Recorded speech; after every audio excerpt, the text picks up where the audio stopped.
श्री कृष्ण कहते हैं, वासना, क्रोध और लालच ये नरक के 3 द्वार हैं। किसी दूसरे के जीवन के साथ पूर्ण रूप से जीने से बेहतर है कि हम अपने स्वयं के भाग्य के अनुसार अपूर्ण जिएं। मनुष्य अपने विश्वास से बना है, जैसा वह मानता है वैसा ही वह बन जाता है।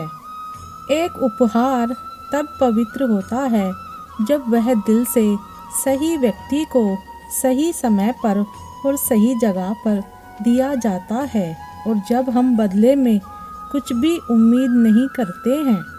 कोई भी व्यक्ति जो अच्छा काम करता है उसका कभी भी बुरा अंत नहीं होगा, चाहे इस काल में हो या आने वाले काल में। परिवर्तन प्रकृति का नियम है। आप एक पल में करोड़पति या कंगाल हो सकते हैं। आत्मा ना तो जन्म लेती है और ना ही मरती है।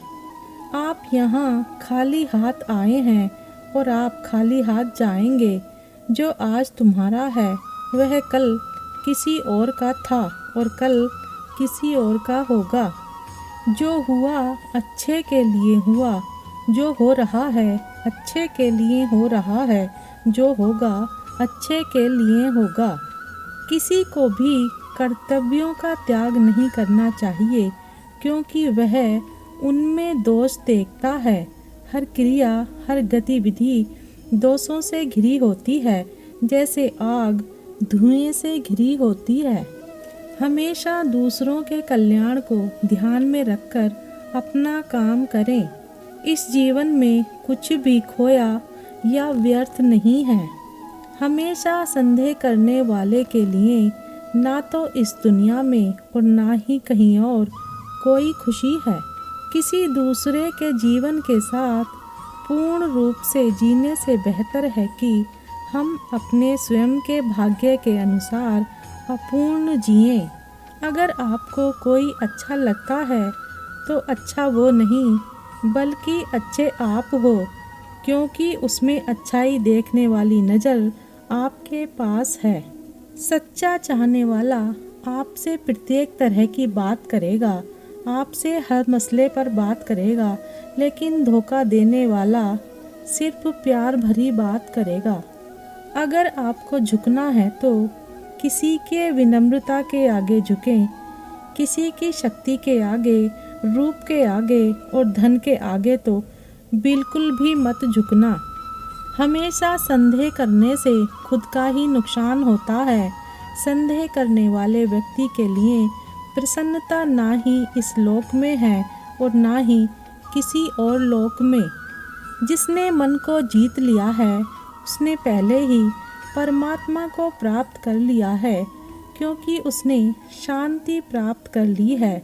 ऐसे पुरुष के लिए सुख दुख, सर्दी गर्मी एवं मान अपमान एक से हैं। क्रोध से भ्रम पैदा होता है, भ्रम से बुद्धि व्यग्र होती है। जब बुद्धि व्यग्र होती है तब तर्क नष्ट हो जाता है। जब तर्क नष्ट होता है तब व्यक्ति का पतन हो जाता है। जो बीत गया उस पर दुख क्यों करना, जो है उस पर अहंकार क्यों करना, और जो आने वाला है उसका मोह क्यों करना। जो मनुष्य मुझे जिस प्रकार भजता है, यानी जिस इच्छा से मेरा स्मरण करता है, उसी के अनुरूप मैं उसे फल प्रदान करता हूँ। सभी लोग सब प्रकार से मेरे ही मार्ग का अनुसरण करते हैं।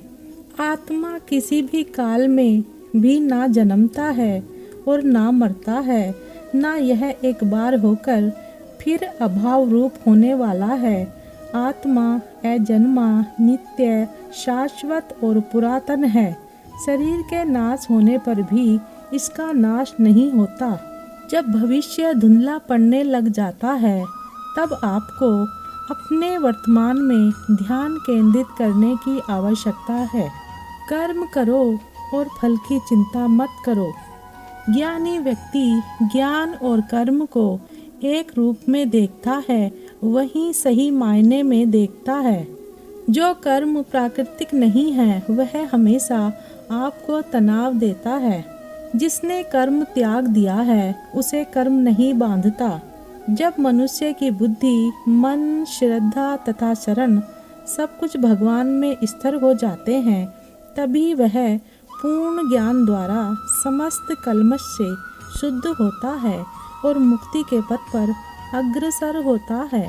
जो मुझे सर्वत्र देखता है और सब कुछ मुझ में देखता है, उसके लिए ना तो मैं कभी अदृश्य होता हूँ और ना वह मेरे लिए अदृश्य होता है।